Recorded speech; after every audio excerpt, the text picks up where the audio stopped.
더불어민주당 이재명 대표의 위증교사 혐의 1심 선고가 사흘 앞으로 다가오면서 정치권 관심이 쏠리고 있습니다.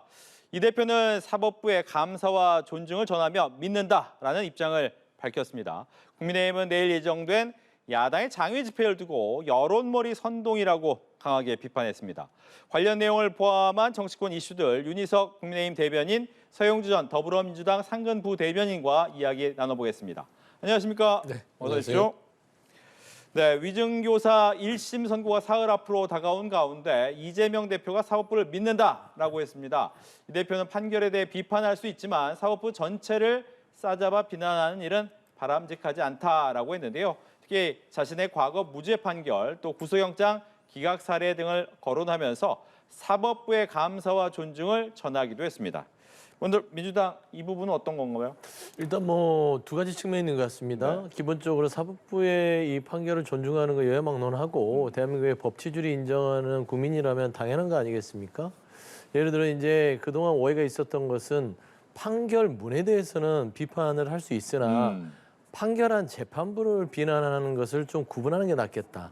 그리고 최근 들어서 그 김건희 여사에 대한 특검, 윤석열 대통령의 계속되는 거부권에 대해서 특검을 촉구하는 장외 집회가 마치 이재명 대표의 선거를 앞두고 재판부를 압박한다는 그런 오해를 아무래도 명확한 메시지를 통해서 털어내는 게 어떨까 하는 좀 전략적인 의미도 있는 것 같습니다. 그래서 불필요한 오해를 사법부에 받지 말고 어떤 기본적인 법치주의 국가에서의 사법부의 판단을 존중한다는 그런 입장을 다시 한번 강조한 게 아닌가 그렇게 보고 있습니다. 네, 판결문과 재판부는 좀 구별을 하자 이런 내용이었습니다. 네, 이재명 대표가 좋은 말씀 하셔서 환영을 하는데요. 평소에 이런 말씀 하셨으면 얼마나 더 좋았을까 그런 소회가 듭니다. 아무래도 위증교사 관련한 1심 선고가 사흘 앞으로 다가왔기 때문에 본인이 기대하는 판결을 기대하는 마음에서 오늘 발언을 하신 게 아닌가 생각을 하고 어쨌든 위증교사 1심 판결 그때에는 지난주 금요일에 있었던 선거법 1심 때와는 다른 민주당의 반응이 있을 걸로 기대가 된다. 이런 측면에서 긍정적이라고 생각하고 25일 선고 이후에는 지난 금요일에 있었던 그때와는 다른 그런 혼란스럽지 않은 반응을 보여주시기를 민주당에 부탁드립니다. 예. 그렇다면 이제 선고가 나온 날 그걸 봐야 될 것 같긴 한데 문제는 지난번 1심에서도 이제 예상치 못했던 중형이 나오면서 모든 정치권들이 놀라고 거기에 대한 반응도 나오기 좀 어려웠거든요. 근데 이제 다음 주 월요일 날 위증교사 1심 선고 결과는 어떻게 전망을 하시는지 먼저 민주당은 어떻게 전망하십니까?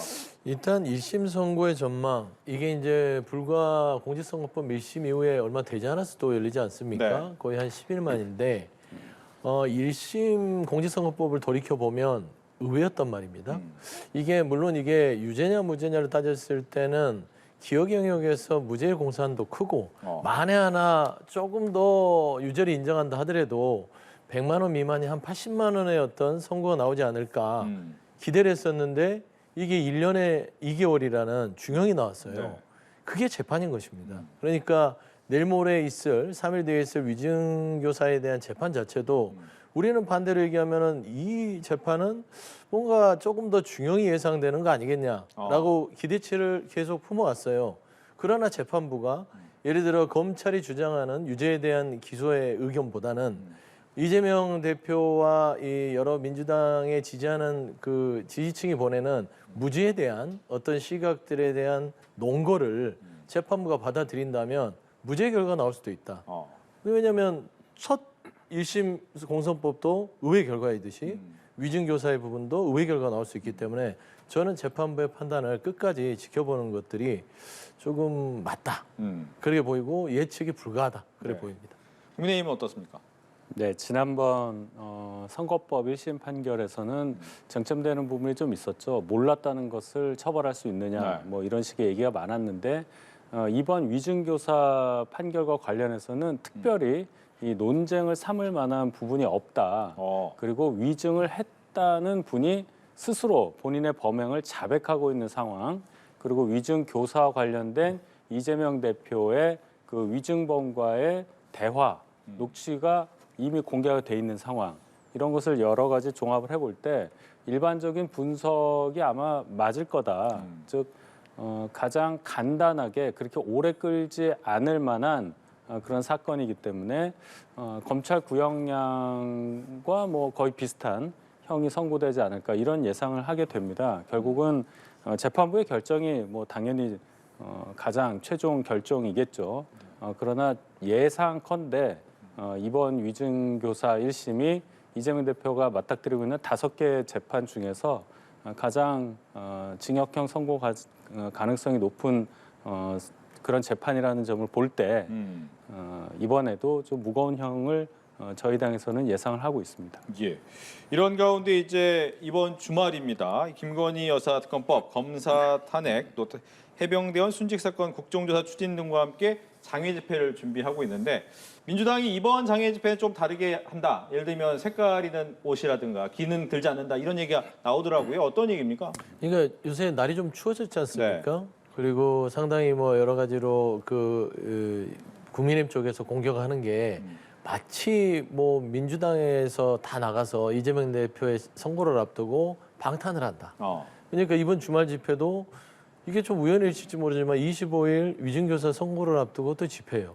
근데 그 장애 집회 목적은 네 번째지만 결국 김건희 여사의 특검 정말 뭐 이 대한민국에서 이 법치의 취해복권에 있는 대통령 배우자는 왜 이렇게 어떤 검찰의 판단과 책임도 지지 않는가? 여기에서 특검을 주장했는데 대통령은 본인의 배우자를 보호하기 위해서 계속 거부권 행사하고 그래서 특검을 주장하기 위해서 나간 거거든요. 그런데 이게 이 이재명 대표의 그 재판과 겹치면서 마치 이 집회가 재판부를 압박하고 이재명 대표를 방탄하는 것처럼 보이기 때문에 날도 추워졌고 그런 불필요한 국민의힘의 공세에서 좀 자유롭기 위해서는 그러면 파란 옷을 벗고 좀 방안 대책도 세우면서 뭔가 자유로운 분위기 속에서 정확하게 메시지만 전달하자라는 그런 전략적인 판단이나 결정이 아니었을까 저는 좀 그렇게 보입니다. 예, 즉 방탄 집회 아니고 이거는 특검법을 위한 집회인데 그렇기 때문에 우리는 색깔도 뺐다 이런 얘기 같습니다. 아니 특검법을 위한 집회라는 것에 국민들이 동의를 한다면 파란색 아니라 뭘 입어도 다 동참을 하시겠죠. 지금 민주당의 색깔을 지우고 민주당이 주장하고 있는 그런 부분을 더 부각시키기 위해서 아무런 민주당 색채를 보이지 않는다는 얘기는 민주당 전략 자체가 잘못됐다는 것을 자인하는 겁니다.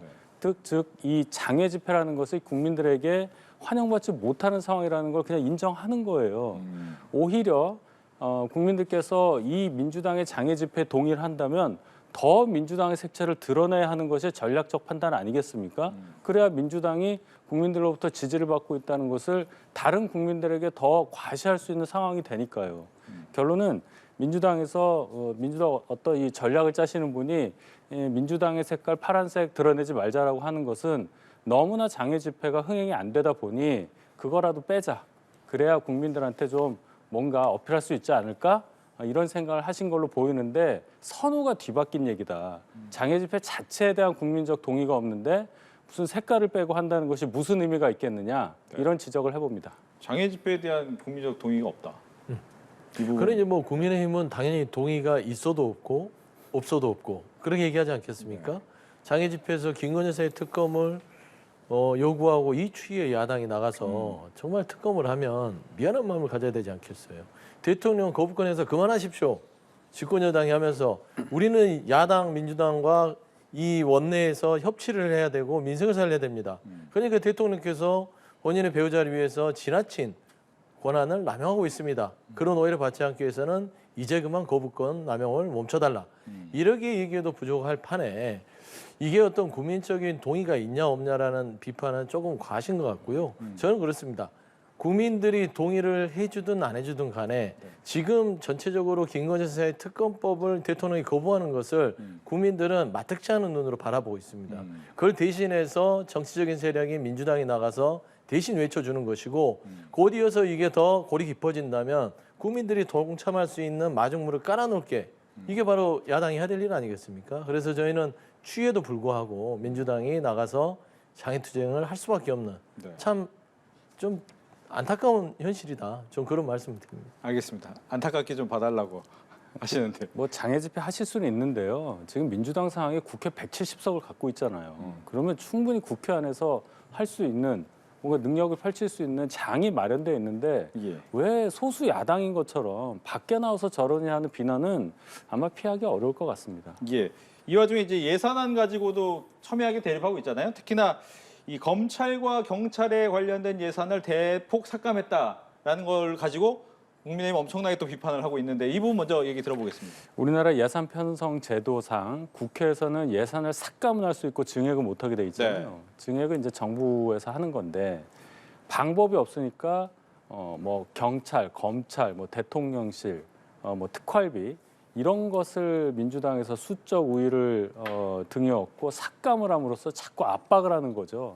그걸 삭감을 해서 그러면 일이 안 돌아가니까 어떤 예산 관련해서 민주당 쪽에서 조금 더 얻을 수 있는 걸 얻겠다든지 뭐 이런 전략으로 보여요. 뭐 과거에도 그런 사례들이 많이 있었는데 지금 문제는 너무 특정한 쪽에만 예산을 자꾸 삭감한다는 거예요.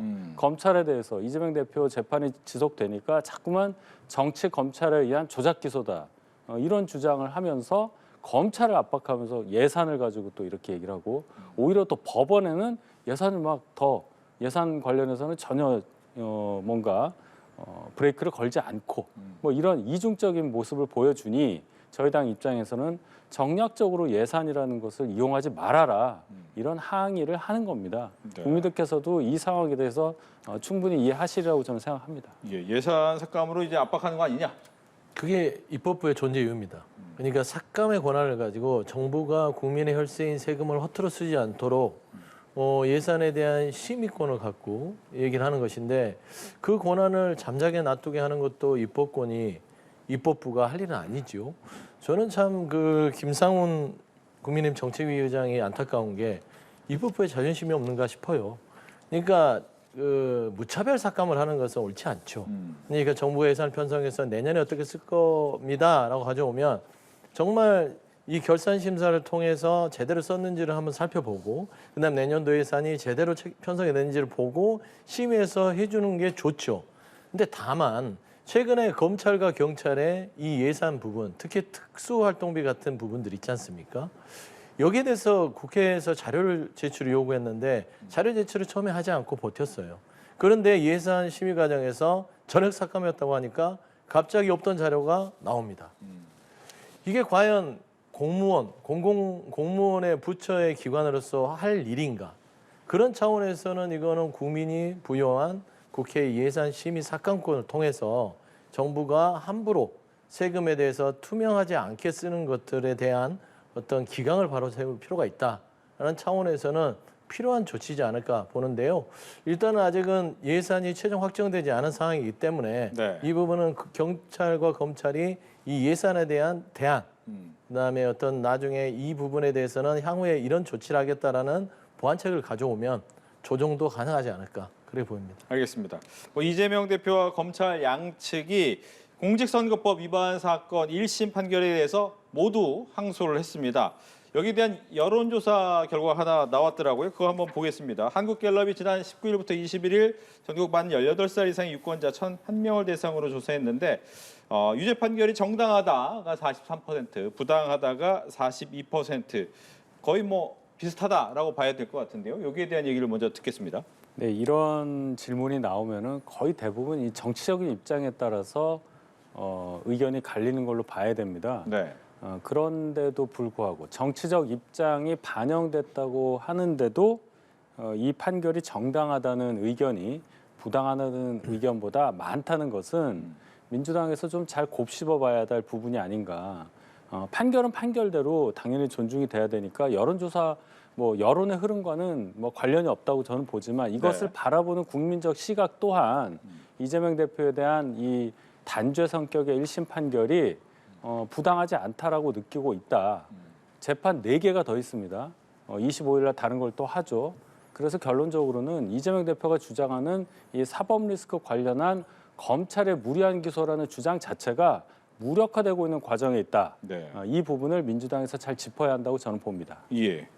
이재명 대표에 대한 선거법 유죄 판결에 대한 이 여론조사 결과는요. 기본적으로 제가 앞서 말씀드렸다시피 재판부의 판결은 존중해야 된다. 라는 기본 인식이 깔려 있다고 봤을 때는 굉장히 반반의 의견이다. 오차 범위 내에서 이렇게 옳다 그르다를 구분하기는 쉽지 않은 사안 같아요. 다만 질문을 바꿨을 때는 의외 결과가 있을 수도 있다. 예를 들어 이재명 대표에 대한 검찰의 수사가 정당했느냐 부당했느냐, 아니면 이 이재명 대표에 대한 검찰의 기소가 정당했느냐 부당했느냐라는 어떤 질문이 들어갔을 때는 네. 저는 정당하지 않았다는, 그러니까 부당했다는 의견이 더 높을 것이라고 저는 생각을 합니다. 그러니까 지금 선거법 유죄 판결에 대해서는 당연히 재판부가 내린 결정이기 때문에 이런 팽팽한 어떤 여론조사가 나왔지만 네. 재판을 인정한다는 차원에서 정당했다 43%면 부당했다가 더 높았다고 저는 보이거든요. 근데 일단은 전체적으로 중도층에서 정당한 판결이라고 한 것을 좀 작게 나왔지 않습니까? 그러니까 좀 정치적으로는 좀 경도되지 않은 입장에서는 이재명 대표의 판결 자체가 뭐 정당보다는 부당했다는 차원에서 봤을 때는 좀 검찰의 기소를 중도층은 좀 고려한 게 아닌가, 저는 그런 생각이 듭니다. 예. 근데 이제 민주당에서 이 공직선거법 1심 결론이 나오고 나서 바로 법안을 개정을 해서 여기에 대해서 또 논란이 많아요. 특히 이 부분이 왜 이렇게 좀 오해를 살 만한 시기에 개정안을 내놨느냐라는 것을 먼저 여쭈고 싶네요. 뭐 앵커께서도 얘기했듯이 오해를 살 만한 일이죠. 네. 오해입니다. 오해입니까? 네, 그렇게 말씀드릴 수밖에 없는 게 네. 우연찮게 이게 참 이 공직선거법을 오랫동안 준비해 왔는데 공교롭게도 이재명 대표의 선고 일자랑 맞물려 있고요. 11월에 심지어 선고가 2개가 있습니다. 11월 15일 됐고요. 11월 25일인데 15일날 선거를 앞두고 14일, 15일 이렇게 공직선거법이 발의되다 보니 이게 이재명 대표를 위한 법이 아니냐라고 하는데, 대한민국 법 체계가 물론 이제 다수석의 민주당이 통과를 시키면 통과시킬 수 있으나 네. 첫 번째 대통령이 딱 버텨서 거부권을 가지고 있습니다. 통과될 리 만무하지요. 그러면은 이거를 이재명 대표의 기분 좋으라고 낸 법이다라고 비판한다면 이게 기분이 좋으면 뭐 할 겁니까?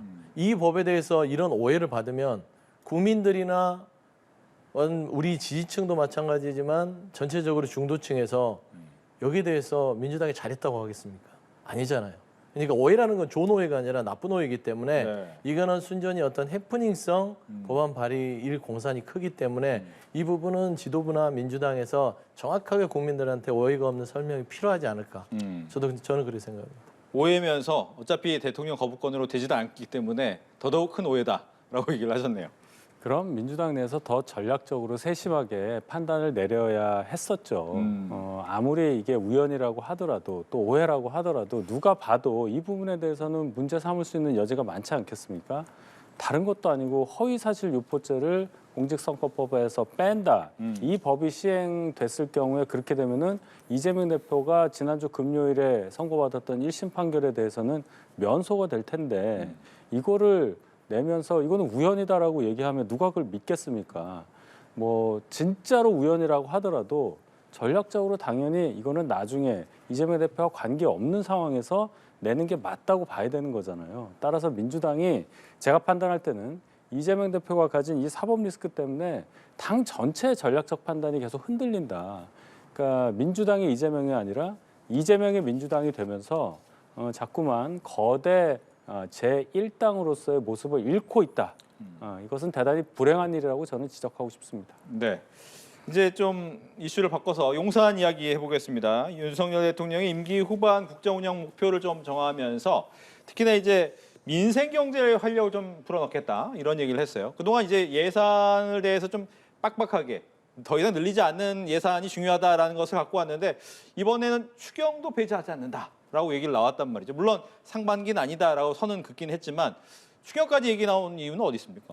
일단 전반기, 임기 전반기 2년 반 동안은 우리나라 경제 체제, 경제 관련해서 체제를 조금 더 공고히 해서 자유민주주의, 자본주의가 더 탄탄하게 운용될 수 있는 국가 구조를 만드는 데 천착했다고 봅니다. 그렇다면 후반기에는 조금 더 세심하게 국민 각계각층을 보살피면서 조금 더 약한 부분 또 살기 어려우신 분들에 대한 세심한 배려를 하겠다. 이런 측면이 강조된 국정운영 방향이라고 봐야 되겠죠.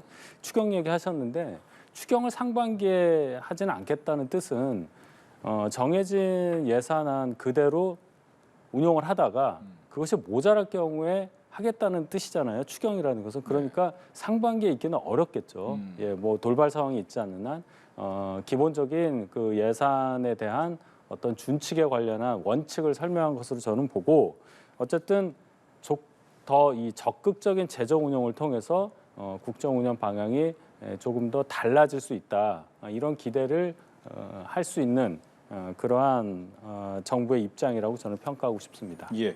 그동안 민주당은 이렇게 추경 관련해서 계속 요구를 해왔잖아요. 네. 어떻습니까? 뭐 재정 타단하면서 절대 추경은 안 된다. 단호했지 않습니까?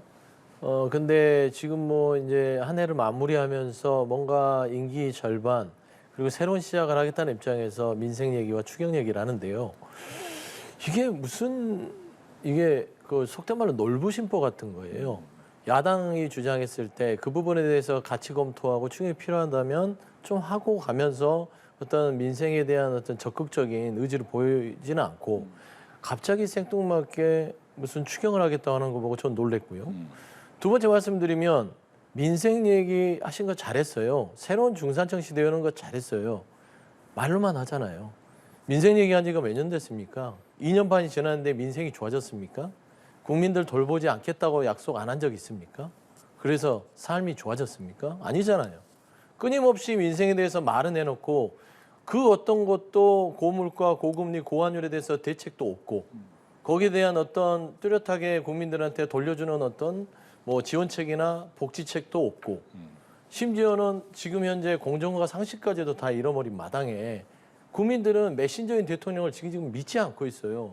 저는 민생을 얘기하는 건 어쩔 수 없는 고육주책이라 하더라도 뭔가는 얘기해야 되지만 지금 대통령이 시급한 문제는 국민이 불신하고 있는 메신저인 대통령의 이미지를 회복시키는 것이다. 국민이 대통령을 믿어야 뭘 한다고 했을 때 따라올 거 아닙니까? 저는 그 부분에 있어서 민생 챙기십시오. 그러나 본인의 신뢰도 먼저 회복하는 것들이 민생을 회복하는 첫걸음이다. 라는 좀 말씀드리고 싶습니다. 네. 그래서 관련돼서 여론조사도 함께 보겠습니다. 대통령 지지율을 좀 보면요. 이 한국갤럽이 지난 19일부터 21일 만 18상 이상의 유권자 1,001명 대상입니다. 20%의 긍정 평가가 나왔고요. 부정 평가는 72%였습니다. 2주 연속 이제 20%대가 나왔다. 20%가 나왔다는 점입니다. 여기에 대한 얘기 들을까요? 예, 하락세가 멈추긴 했는데요. 저희가 멈췄다고 해서 좋아할 상황은 아닙니다. 국정 운영에 빨간불이 들어온 건 맞고요. 그럼 이걸 어떤 식으로든 빨리 올려야 된다. 숫자를 올린다는 뜻이 아니라 변화를 통해서 국민들께 인정받아야 되는 상황이라는 겁니다. 네.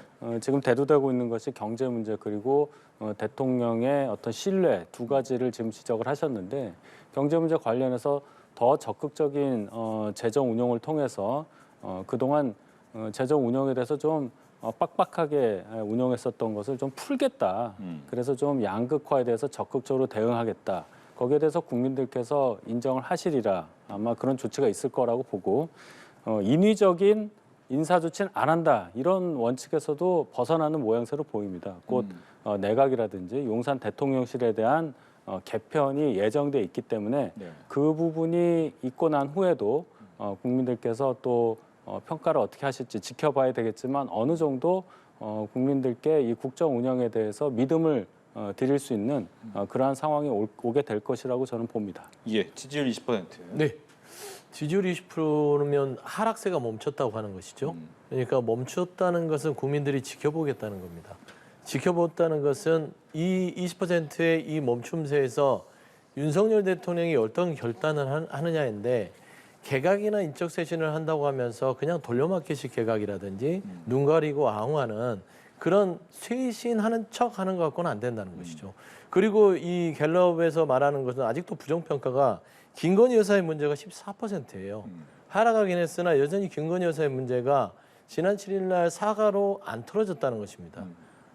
뭐 종적을 감췄다 해서 이게 털어지지 않아요. 중요한 거는 김건희 여사의 특검 문제를 어떻게 대처하느냐. 결국에는 이 민주당에서 이번에 그 특검을 보냈고요. 네. 대통령이 그거를 어떻게 대처하는지도 지켜보겠다는 겁니다. 저는 그런 부분에 있어서의 결단이 없는 한 대통령께서 인적 쇄신을 하든 개각을 하든 아니면 새로운 중도층을 만들겠다는 민생에 대한 다짐을 하더라도 저는 더 나아질 기미는 없을 것이다. 그래서 저는 조금 더 획기적이고 국민 눈높이에 맞는 결단력 있는 국정의 쇄신의 모습을 보여달라. 네. 저는 그게 지금 20%에서 상승으로 가는 지름길이라고 봅니다.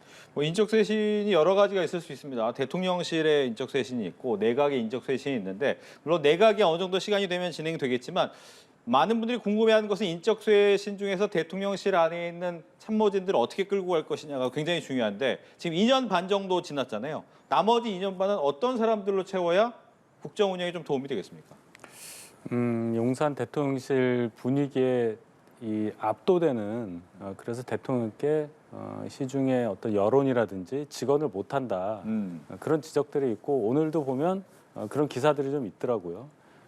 직을 걸고 대통령께 정확한 말씀을 전달할 수 있는 그런 분들이 용산에서 역할을 하면 네. 서영주 전 부대변인이 예상하듯이 뭐 안 바뀔 거다 이런 예상을 무색하게 좋은 국정에 대한 국민 평가를 받을 수 있지 않을까 저는 그렇게 진단하고 싶습니다. 예. 일단 저는 음주운전을 했던 강기훈 행정관에 대한 사의 네. 이게 인적 쇄신의 대표적인 케이스로 용산에서 내놓는다면 이건 아니에요. 이거는 국민 눈속임이다. 당연히 음주운전을 해서 이 음주 취소에 대한 그 정도의 어떤 법적 책임이 물려졌다면 당연히 그만둬야 했는 거 아닙니까? 당연히 그만둘 사람을 사의를 표명했다고 해서 인적 쇄신이냐? 이건 아니다. 그리고 두 번째는 뭐 블루팀, 레드팀 이게 뭐 있다고 하잖아요. 인사 이 주변에서. 근데 이 윤석열 대통령이 좀 레드팀을 두고 참으셨으면 좋겠어요. 본인한테 직언을 하고 이런 걸 하지 말라고 하는 팀을 용산에 놔두질 않아요.